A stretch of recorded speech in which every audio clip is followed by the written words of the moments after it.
teach something. Wait, what am I saying? Teach something to someone. Yes. Yeah. Then you pretty much learned it, right?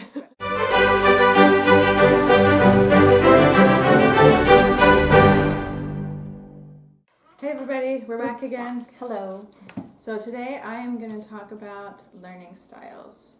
So do you know how many learning styles there are? I imagine several, but I've never really thought about it. I don't know. And actually, I think learning styles, it's kind of similar to personality styles. If you ever try to take a personality quiz, depending on which one you pull up, there's like 9,000 different options.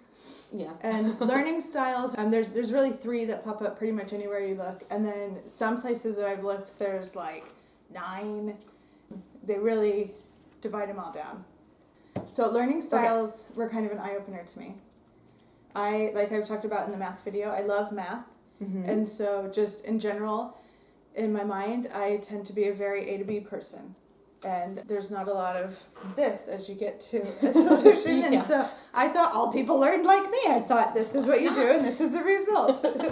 Apparently that's not how it is. Nope. So when I started homeschooling my kids, we had a lot of battles with a lot of the things, but with getting stuff done, with motivation, with taking forever, with curriculums like, this is boring, I don't like it, that kind of stuff.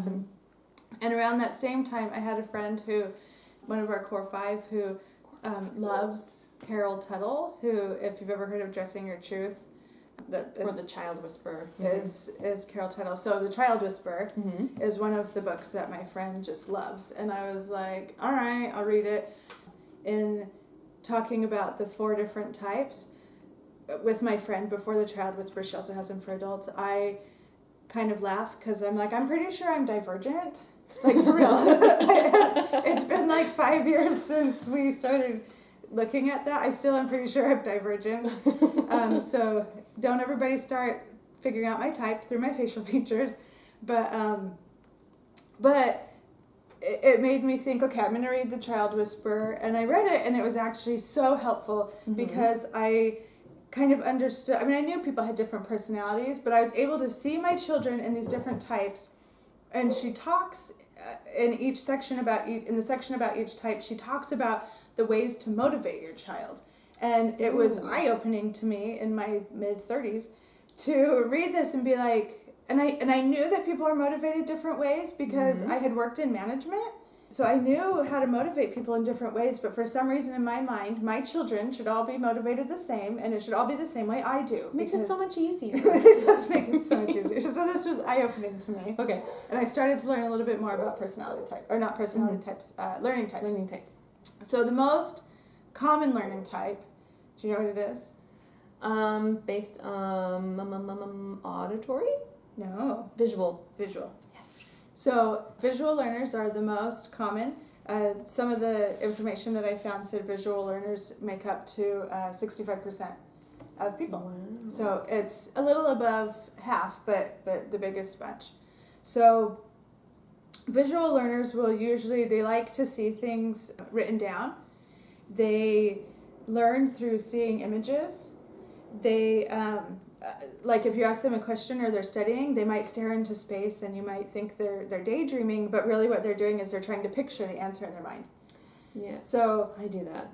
I have that stare. So speaking of learning styles, I'm pretty sure I'm also divergent in these areas. and to be fair, I think we can find pieces of ourselves in everything. I don't think anybody's all of one group, but I'm like, oh yeah, I'm totally that. Oh yeah, I'm totally that. I like each of these. But I like maps. I love maps. Another thing with visual learners is they're often very good with maps and grids and stuff. I see in maps, and like when I go somewhere, I can see the map in my mind. And when I'm trying to, like, I love physical books, and one of the reasons is because if there's something that stands out to me, I can remember where it is based on its placement in the page and how many pages are on. Like, I can remember where it was in the book based on how much open the book is. Yeah. Does that make any sense? No, I get it. And so that's a very visual thing. And I can't do that in digital because I don't remember how far I've scrolled. Right. So some things that help visual learners, especially when they're given a task, it can help them to look at a picture of what they need to do. So like, for example, with a job chart, or if you have like a chart for if it's like for chores or for schoolwork, pictures of what they need to do Pictures oftentimes of, like, can be make your bed, feed the dog. can be blah, easier. blah, So blah. instead of writing down make your bed, you have a picture of a bed. Visual people oftentimes like to make lists because it's very and this might be another place where I'm feels visual so good, and also a little compulsive, not compulsive, but I've got thoughts going all over the place in my head. You have too many tabs left open. Yeah, I have too many tabs, and so a lot of times I'll think about my day and it feels like I have so much to do. And if I take a minute and just write down my list, I look at it and it seems so much more manageable. Mm-hmm. And all of a sudden what seems like 400 things is really only like 8. In that list, yeah. And it's so much more doable. Mm-hmm. And then the other thing is if there's things that you're learning about, like especially if it has a film or a play or something that goes along with it or that concept, have your child watch the film or the play because it will reinforce what they're learning. So Yeah. when we learn, we like to try to learn in different ways. So for example, this past weekend, on Friday, we were learning about the Constitution. Oh, Yeah. important. Yeah. Slipped your mind there, huh? I kept thinking the Hamilton. I'm like, no, that's not it. Anyways. It's close. So this past Friday, Okay. we were learning about the Constitution. Mm-hmm. And so, we talked about it together. The kids wrote a little bit about each of the amendments to the Constitution, like kind of what it covered. Mm-hmm. So like one was about the legislature, or the legislative branch, one was about the executive branch. Mm-hmm. And then we watched a show on YouTube. Is it A More Perfect Union? No, it was just a simple thing. I can't remember what channel it was, but it was about the Constitution. And being able to see it on the screen helps kind of solidify those ideas. Yeah. And that's a really great pattern that my kids have been really successful with. We'll talk about something, I'll have them write something, and then we'll try to watch something on it. No, not like that. So that's kind of visual learners in a nutshell. And again, there's so much information on all these different learning types. Mm-hmm. If you feel like your child falls into one or the other, dive into it. But being able to understand the different ways each of your different children learn can help you kind of gear their learning towards ways that will help them be successful. And that being said, I'm one of those who are like, sometimes we just have to do certain things, Right. whether or not it's easy. So like... Yeah. There's a time and a place sometimes. So Mm-hmm. I try to find that balance.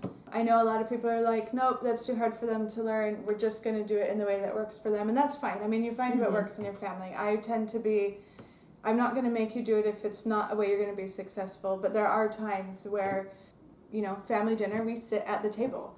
And we Right. sit. We don't wander. There are certain But while we're doing requirements. schoolwork, I'm okay if people need to get up and wander. There's, Mm-hmm. time and place. Okay, so visual learners. visual learners Check. What's next? are number 1. So the next most common learner is going to be popular, is auditory learners. And auditory learners make up about 20% of the population. Do auditory learners love audiobooks? Yes. Excellent. Yeah. So auditory audio. Yes. So Got auditory learners, they tend to be really good spellers because they learn words phonetically based on the sounds, the phonics of it, versus like the look and repeat memory exercises of just the repetition of doing it. They understand how a word works, and so they're able to learn those phonetic rules. Cool. They usually like word games, so anything that's a word. I mean, crossword puzzles. Word on the street. That's a fun Word game. on the street. Anything Scrabble. word games. Oftentimes they'll repeat either silently under their breath, or sometimes just straight out loud what they're learning to help them remember. So again, I find parts of myself in this. I am awful with just auditory learning because I will tune it out and I'll go to one of my other tabs. So like if I'm listening to something, if it's not really interesting to me, I just tune it out, or I'm thinking over it while I'm thinking about it. Yep. But if it's something that I want to learn, I will repeat it out loud. So will and that you connects repeat it for it me. and then will you actually remember it? 'Cause Usually. I repeat stuff and then I'm like, huh? Usually. Or for me, actually, and maybe this is because I'm more visual, I write it down. And Writing the down, physical act of writing, for me, connects it to my brain. But then I'm writing it, and I'm doing it, and I'm seeing it. Mm-hmm. And so that's helpful for me. So auditory learners, they are often distracted by background noise. So it's your child who's like, oh, it's so loud, I can't focus, I can't concentrate. Yeah. Or they're like, writing, what's going on? Writing, what's going on? And so a lot of times they're more successful. They either will ask or they'll learn that it's helpful when they have like background music, either with headphones or just, quietly at their work area. A lot of times we'll turn on Pandora on our Echo. In the background, we'll just turn on soft instrumental music. Mm-hmm. And that Pride and Prejudice channel. What's it called now? Oh, I don't remember. But the Pride and Prejudice film Postcard score. to Henry Purcell. Yeah, Postcard to Henry Purcell. Station. On Pandora. But it's just great. It's soft and it's not distracting. No, it's not distracting. And actually, I've found that all of my kids focus better unless it's a soundtrack that you know so well that you're like, and this is where like the Tangled soundtrack. This is where Flynn Rider swings on the vine and. Yeah, I have that same problem with. Yeah, then I just watch the movie in my head. This is where Mr. Darcy did. This is where this is where he looked at her this way. And then we'll be in another movie. This is where Emma did. Yeah. And then a lot of times auditory learners will want to talk about what they've learned because it helps to solidify it. Mm-hmm. And actually through learning myself, like because I'm getting a bachelor's degree right now myself, and so in doing my own study for myself, I've found that when you teach somebody else, even if you're not an auditory learner, you learn it. If you can teach it to somebody else, it really solidifies the ideas that you've learned and helps make sure that you have them down nice and solid, or you can at least see where there's holes. Or it's like, if you can teach something, wait, what am I saying? Teach something to someone. Yes. Yeah. Then you pretty much learned it, right? But auditory learners, not even going that deep, they just want to speak out loud and talk about what they've learned because it just helps kind of solidify that in their mind. Mm-hmm. Okay, cool. So the third most common type of learner is a kinesthetic learner. And I found this really interesting. So it said 5% of adults are kinesthetic learners, but almost all children are, which I had never heard that there was really a difference. Mm-hmm. But in what I was reading, the information I was reading, it said, and that shouldn't be a big surprise, but as we mature and get older and have a little more control of our flails, we might gravitate to a different learning style. So if your kids are wigglers, there is a little bit of hope that they may one day dial that down. Yeah, a little bit of hope. Kinesthetic learners, they process knowledge through physical sensation. So I remember talking with a lady with our co-op who said that one of her kids struggled to learn his times tables until they went out to the trampoline.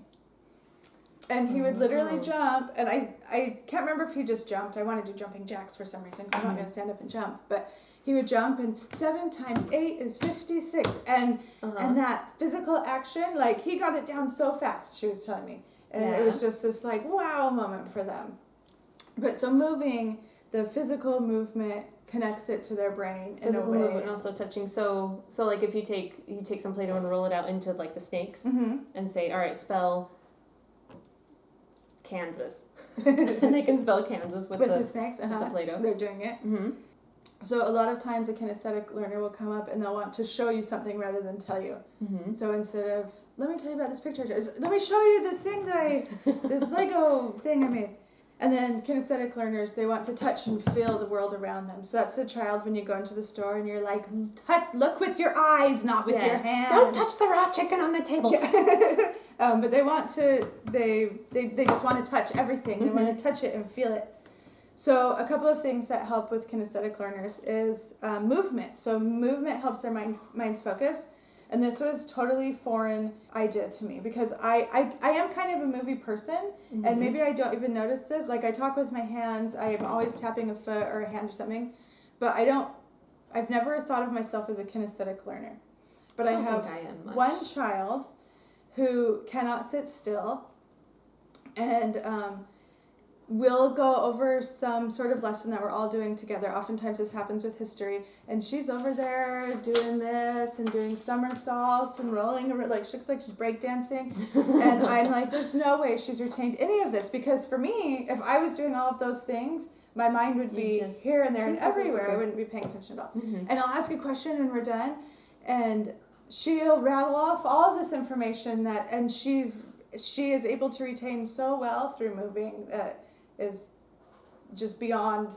Yeah. It's beyond me. It's so foreign to me, but I can see that for her it works, and that's the way her mind works. And then we also we got these balance boards, and there's a bazillion places that sell them, but if you have a counter height table, it's a lot easier. You can stand on it and you just put your feet on each side and rock. But she a lot of times will put it under the table and put her feet on it while she sits in a chair and just kind of do this with it and spin it, and then she'll get up and play with it. And then when she's reading, she'll lay on it and she'll sit on the tile floor. No, she'll spin it like that, which I don't know how that doesn't make her sick. Because I look at it and I'm she gets on and curls up. Yeah, she curls up like a turtle and then spins.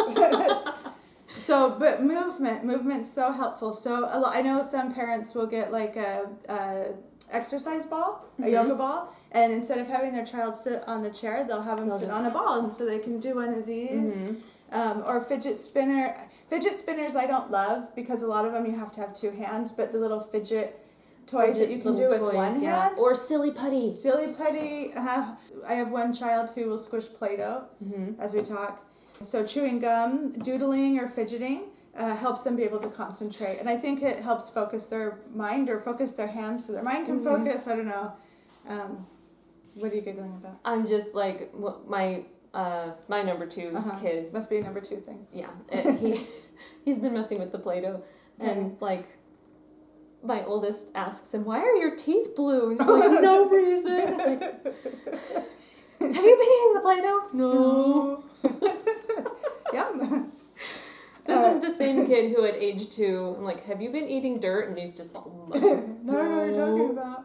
"What have you been eating? Dirt. Have you been eating dirt?" No. That feels about right for that one. Yep. So then the other learner type that I saw in a number of places, it's not quite as solid as those 3, but this is one that you see in a lot of places as well, is logical learners. And so logical learners are the ones that constantly ask questions and wonder. The why. Okay, well, how does this work? How does that work? They would really love the How It's Made show. Do you remember that on the science? We watched that a couple days ago while I gave my kids quarantine haircuts. Oh, perfect. It's a good thing you have all boys, because quarantine haircuts would turn out really scary here. Although it could make for a good laugh. I've seen some really funny quarantine haircut videos. I mean, I messed up in a few places, but I'm like, no one's Worst seeing case scenario, you just buzz it all. I know. With boys, and it grows out so fast. Anyways, logical learners tend to like routine and consistency. And I think kids in general, they do better with routine and consistency. When they know what's coming, it's a lot less stressful for everyone involved. Yeah. But logical learners, I guess, even more so. So you take your typical child and, exaggerate that. They tend to, routine and consistency are really key for them. I think I probably am also a logical learner. I think my oldest is. Because when I said I was coming to your house to do this, he's like, "Okay, what time are you going to be back?" And How many minutes will you be? How many minutes will you be? To the top, please. So logical learners, they often do mental math easily. Yeah, does he do that? Yes. Yeah. Oh my gosh, I ask him to describe how he gets the same answer with me doing it on the paper, and it takes me 5 seconds to do, and he's sitting there and it takes him under a minute, but he's still thinking about it, and he's like, and he just pops off the answer, and I'm like, how in the world did... It was like 73 times 3 that I gave him, and he solved that in his head. Not using multiplication, no. 219? Yeah, it was something like that. But yeah, he broke the numbers down, and I'm like, just do the multiplication on the paper. Yeah. I'm pretty sure I'm a logical learner, because I would do the same thing too in school, and it wasn't efficient to me to write down all the steps. And so in my homework through much of school, I would get docked points because I wouldn't show my work. And I'm like, but I got the right answer. It doesn't matter. And they're like, and so I have the hardest time with my kids with that, because now the mom part of me who wants to be able to quantify, I'm like, I need to see your work so I know you've made mistakes. And my number 2, it's usually her, but I didn't make a mistake. And I'm like, well, but if you do, in my head. You need, anyways, yeah. Yep. So logical learners usually they usually enjoy strategy games and computers and experiments, like science experiments, because it involves the figuring out, the why, how. And then they often don't have as strong of a creative side. And so I see that in myself as well. A lot of times they actually really enjoy playing with Legos, but it's more structure and order building than creative building. And so they're more of your left brain people. You've just described my oldest pretty much to a T. So those are some of the main learning styles. And certainly look into those more, especially if you feel like one of your children fits into a certain category, and especially if you feel like that category is so different from your own that it doesn't make sense to you. Yeah. So if it's foreign, where can they find information on that? So the places where I pulled most of my information was the independent education consultants, as well as the Center for Parenting Education. But if you go on Google, you can just Google search learning styles, and if you think your child's a visual learner, visual learning styles, how to motivate visual learners. There's so much information I could have pulled from 500 different sources easily. Yeah. But as hard as it is for a parent not to be able to do the same thing with each of your kids, if you can take the time to find the way they each learn and the way to motivate each one of them individually and help them learn how to motivate themselves and most importantly, I think, help them be able to feel successful. Have some confidence. Yeah, it's so frustrating to be forced to learn a certain way and a way that's not successful for you, that you always fail or fall short of your potential. But really, there's a great, I think it's actually a comic, and it was like if a fish was judged on how smart it was by how it could climb a tree, it would Or you have all this row of animals, like from penguins to elephants and everything in between. It's like, okay, you have to and do something only the monkeys can do. Right. Climb the tree, and you have a goldfish and a penguin and an elephant and a monkey. Right. And so it's not bad. It's not a cop out. It's not anything trying to find. It's not catering to your child's quirkinesses. It's helping your child be able to be successful and help them learn the ways that they can do it, because as they get older and become more independent, they need to know how to do things without someone holding their hand and walking them down the path. But it will help them feel confident. It will help them work through their work more easily and more smoothly, and the atmosphere in your home, at least for ours, is a little bit more peaceful as people are allowed to. There wouldn't be as much tension. Yeah, there's not as much tension. People are allowed to excel and work in the ways that they're effective for them. So no, I think that's great. And depending on how many kids you have at home, you can find that out with each of your kids. Yeah. It'll take time and it'll take work, but I mean that's probably why you.